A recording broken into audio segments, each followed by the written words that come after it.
Hello again. We are still talking about solving systems of linear equations, and we talked about how to graph them. We are going to move on to another method of solving systems of linear equations, and that is called substitution. All right, so we'll see how that works. It's a more algebraic way, and it doesn't involve graphing at all, so it will give you a more specific solution. Okay, so in order to use this, you need to make sure that at least one of your equations is in the form variable equals expression. So x equals something in terms of y, or y equals something in terms of x. And if you don't have that, you may need to change one of the equations so that it looks like that.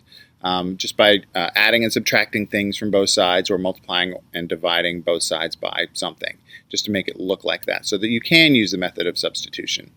Okay, so what you're going to do once you have that is, in the other equation, you're going to replace the variable, that x or y, with the expression that's on the other side of the equal sign.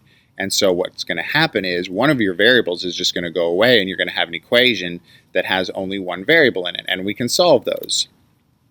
So we're going to solve the new equation for the variable, and then we're going to substitute what we get for that variable into the other equation and solve for the other variable. It kind of sounds very, very confusing unless we do some examples, so let's do that. I'm going to start off with y equals 3x plus 1, that's my first equation, and then 9x plus 2y equals 17.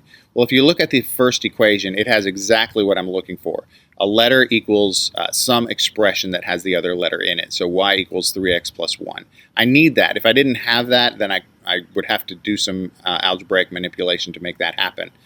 Okay, so what I'm going to do, since y is equal to 3x plus 1, what I can do in the second equation is anywhere I see a y, I can replace it with 3x plus 1. They're equal to each other, so one can be replaced with the other one easily.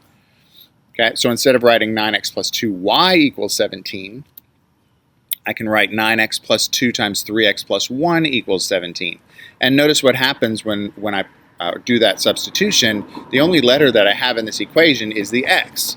And so I can solve for the x. So the first thing I'm going to do is use the distributive property with that 2 and those parentheses, and I'm going to get 9x plus 6x plus 2 equals 17.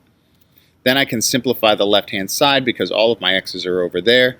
So I have 15x plus 2 equals 17, and now it's a multi-step equation.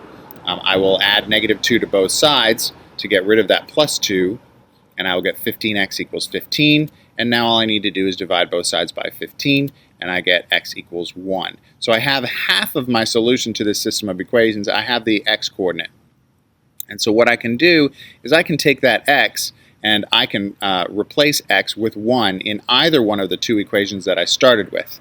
It really doesn't matter. So I'm going to do that with the first equation just because it says y equals, and so by the time I plug in x equals 1, I'm going to have y equals a number, and that's going to make it nice and easy to read.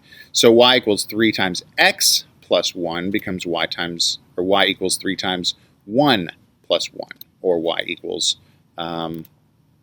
Okay, so my solution is x equals 1 and y equals 4.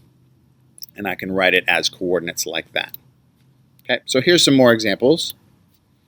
I'm going to do y equals 3x plus 1 again, and now I'm going to do 6x minus 2y equals 11.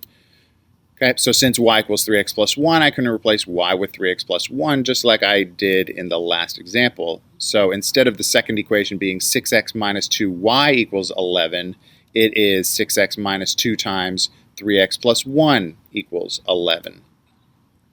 Okay, so now again I have an equation that just has x's in it, so I can solve for x.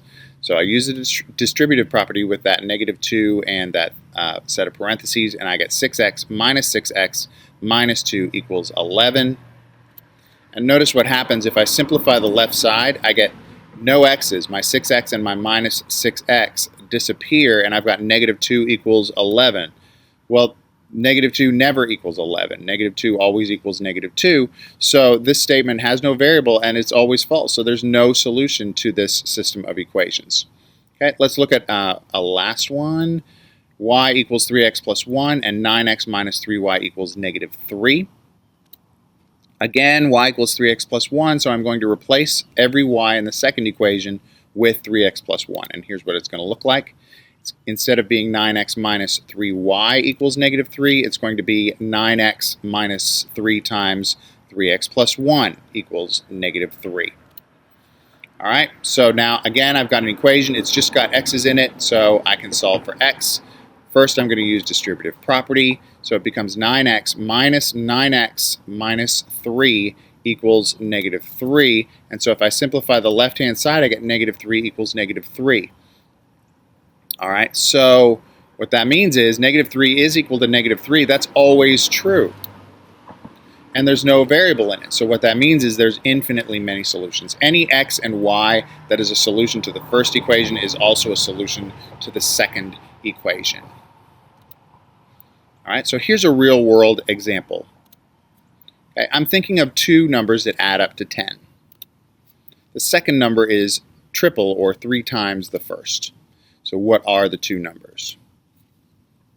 Well, if I convert the first sentence to algebra, it says that the two numbers add up to 10. So x, the first number, plus y, the second number, is equal to 10. And if I translate the second equation, the second number is triple the first. So y would equal 3 times whatever x is.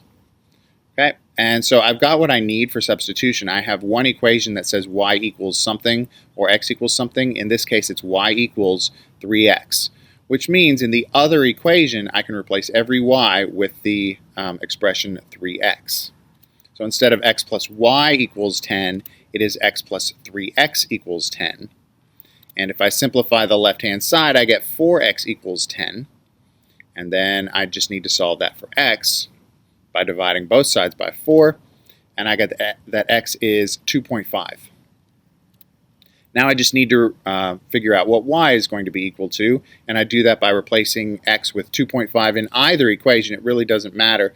I'm going to do it with the second equation, actually. So y equals 3x becomes y equals 3 times 2.5. And 3 times 2.5 is 7.5. So that means that my two numbers are 2.5 and 7.5. They add up to 10. And the second one is 3 times as big as the first one. All right, so that is systems of equations using substitution. If you have any questions, please let me know, and I will see you tomorrow.